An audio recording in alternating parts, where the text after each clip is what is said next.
Profession कसैलाई हस्पिटलमा काम गर्न मन छैन भने व्हाट आर द अप्सन्स? धेरै अप्सन्सहरू छ. For example community health nursing. अब कम्युनिटी कम्युनिटी हेल्थ सेन्टरहरू छ नि त यहाँ कति धेरै primary care center. Health post हजुर नेपालमा हेल्थ पोस्ट भने जस्तो त्यस्तोमा काम गर्न सकियो होइन. अनि पब्लिक हेल्थ नर्सिङ छ.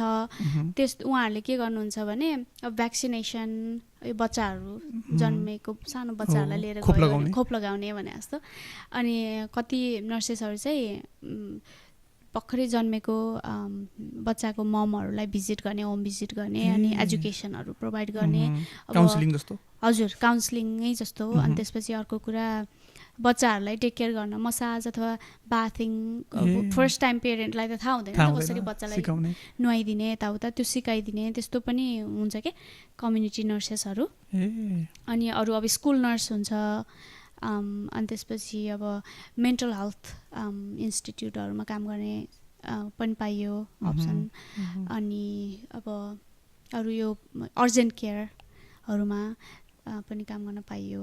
अब एजुकेसन फिल्डमा अब नट ओन्ली कलेजमै गएर पढाउनु पर्छ भन्ने छैन होइन. युनिटमै पनि एजुकेटर्सहरू हुन्छ नि त. अब हाम्रो युनिटमा अराउन्ड 45 नर्सेसहरू छ होइन. अनि 4 जना एजुकेटर्स छ के. त्यो एजुकेटर्स नर्सेसहरूलाई एजुकेट गर्ने.